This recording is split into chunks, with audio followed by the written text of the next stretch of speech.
Dear students, आज के video में एक बहुत ही बर्निंग बड़ा रेलेवेंट टॉपिक लेकर आए। आज हम लोग बात करेंगे न्यू एजुकेशनल पॉलिसी जो इंट्रोड्यूस करी गई है कल, उसके बारे में, उसके सारे एस्पेक्ट्स को हम लोग समझेंगे। हम लोग देखेंगे किस तरह से ये पॉलिसी में चेंजेस हुए हैं, क्या क्या ट्रांसफॉर्मेशन हुए हैं।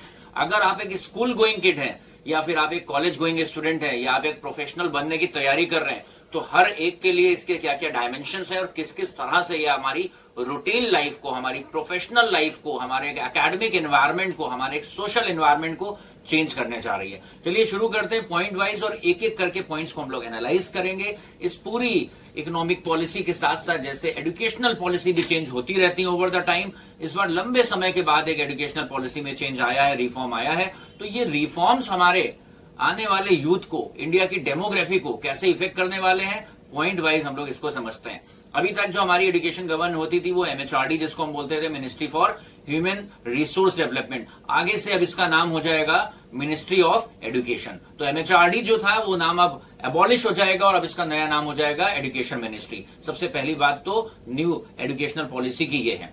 दूसरा जो इसका कोर मोटिव है, जैसे वे बैक 1986 में जब एक बार न्यू एजुकेशनल पॉलिसी आई थी, तो वहां पर मेन जो कोर एजेंडा था वो एजेंडा ये था कि विमेन एम्पावरमेंट के लिए विमेन लिटरेसी को बढ़ाया जाना है, एससी एसटी और जो ट्राइबल एरिया में रहते हैं लोग, उन सबकी एजुकेशन को बढ़ाना है। तो इस बार की एजुकेशनल पॉलिसी की वो जिस्ट क्या है, वो समरी क्या है, वो थीम क्या है? तो थीम ये है to make the student more capable, not in terms of marks only. जो हमारा ट्रेडिशनल एजुकेशन सिस्टम है, जो केवल मार्क्स को पैरामीटर मानकर ये जानता है कि कोई बच्चा कितना स्किल है, वो मार्क्स को एक पैरामीटर, उसको उस क्राइटेरिया को डिसमिस करना और अपने स्टूडेंट्स को, जो हमारा यूथ आगे आ रहा है, उसमें ज्यादा स्किल्स को इंपार्ट करने पर जोर है। हमारा जो यूथ है वो ज्यादा उसके अंदर हम इंडल्ज करें नॉलेज बेस, उसके अंदर एक थर्स्ट क्रिएट करें, क्यूरियोसिटी क्रिएट करी जाए।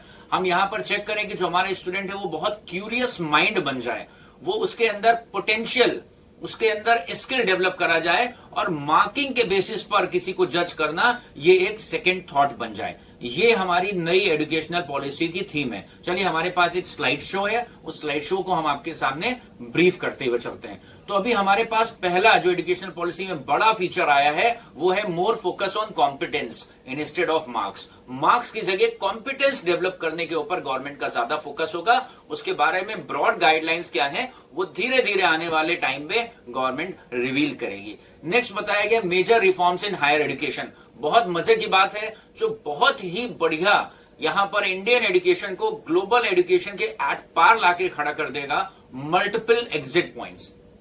आप ग्रेजुएशन करने चाहते थे, आप फर्स्ट ईयर में पहुंचे, just because of certain reason आपके फाइनेंशियल्स अच्छे नहीं है, या आपके घर में कोई, किसी के घर में कोई कैजुअलिटी हो रही है, किसी के घर में कोई मिस हैपनिंग हो रही है, किसी के घर में कोई फाइनेंशियल डिस्टर्बेंस है, तो वो पता चला ग्रेजुएशन कंप्लीट नहीं कर पा रहा है। तो अभी ग्रेजुएशन को 3 इयर्स और 4 इयर्स के स्पैन में डिवाइड कर दिया है कि अगर आप फर्स्ट ईयर छोड़ के ही ग्रेजुएशन चले जाते हैं तो भी आपको सर्टिफिकेशन मिलेगा। अगर ग्रेजुएशन का आप 2 साल कंप्लीट करते हैं तो फिर आपको डिप्लोमा मिलेगा, और जब पूरा टेन्योर पूरा करते हैं तो आपको डिग्री मिलेगी ही मिलेगी। इवन अगर आप फर्स्ट ईयर ड्रॉप करके जाते हैं और 4-5 साल बाद आप कहीं जॉब करने के बाद वापस आते हैं, तो आपको फर्स्ट ईयर से शुरुआत नहीं करनी पड़ेगी। Then you have to restart right from second year. एक सर्टेन टाइम में अगर आप वापस आते हैं तो फर्स्ट ईयर आपका एग्जेम्प्ट हो जाएगा। तो यहां पर मल्टीपल एग्जिट, ये एक बहुत बड़ा बून है, एक बहुत बड़ा एसेट है। फॉर्मल एजुकेशन को पूरा चेंज करके रख देगा। आप अपने मन से जब चाहे, जितने समय के लिए आपको लग रहा है कि आपके मन में कोई 5 ईयर की प्लानिंग है, आपको लग रहा है उसमें 3rd ईयर मेरे पास थोड़ा रिलैक्स है, मेरे पास कोई मन में एजेंडा है अगले 5 साल के लिए, लेकिन आपको लग रहा है तीसरे साल हम थोड़ा खाली रहेंगे, तो आप 3rd ईयर में किसी भी अंडर ग्रेजुएट प्रोग्राम को ज्वाइन कर लो। 1 साल में उसका सर्टिफिकेशन आपके पास आ जाएगा। आगे चल के आपको फिर टाइम मिलेगा तो उसका 2nd ईयर 3rd ईयर भी आप पास आउट करके पूरा आप डिग्री ले सकते हो। प्लस जो अपना बेसिक एजुकेशनल है, जो हमारा सेकेंडरी एजुकेशनल सिस्टम है 10+2 वाला, उसको भी चेंज कर दिया गया है 5 लेयर्स में, कि जब भी बच्चा होगा वो 3 ग्रेड उसको पढ़ने पड़ेंगे अपना बेसिक प्री प्राइमरी सेक्शन में, और उसके बाद फर्स्ट और सेकंड स्टैंडर्ड की पढ़ाई करनी पड़ेगी। तो 3 उसको पढ़ने पड़ेंगे, जिसको आप नर्सरी, केजी या प्रेप बोल दो, और उसके बाद फर्स्ट स्टैंडर्ड, सेकंड स्टैंडर्ड, इसको बोलते हैं प्री प्राइमरी। मतलब ये बेसिक बच्चे का फाउंडेशन स्टेज है। उसके बाद 3rd, 4th और 5th third standard, fourth standard और फिफ्थ स्टैंडर्ड 3 साल की और एजुकेशनल होगी। यहां पर अगर हम बात करें तो इसको नाम दिया गया है preparatory stage. 6th 7th 8th को नाम दिया गया है middle stage. 6th 7th 8th को नाम दिया गया है मिडिल स्टेज। और उसके अलावा जो 9th 10th 11th 12th उसको नाम दिया गया है सेकेंडरी स्टेज।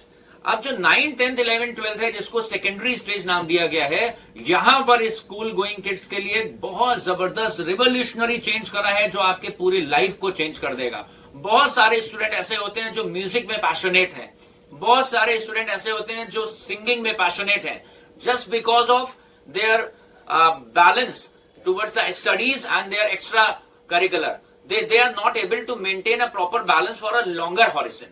अब आपको यहां पर मिलेगा कि आपको अपना एक मेजर सब्जेक्ट लेना होगा और एक माइनर सब्जेक्ट लेना होगा, या वोकेशनल सब्जेक्ट भी शुरू कर दिए गए हैं 6 ऑनवर्ड। मतलब आप अपने स्कूल में हिस्ट्री पढ़ रहे होंगे, आप सिविक्स पढ़ रहे होंगे, सोशल स्टडीज पढ़ रहे होंगे, मैथ्स पढ़ रहे होंगे, साइंस पढ़ रहे होंगे, लेकिन साथ में आप डांसिंग भी एज अ सब्जेक्ट ले सकते हैं।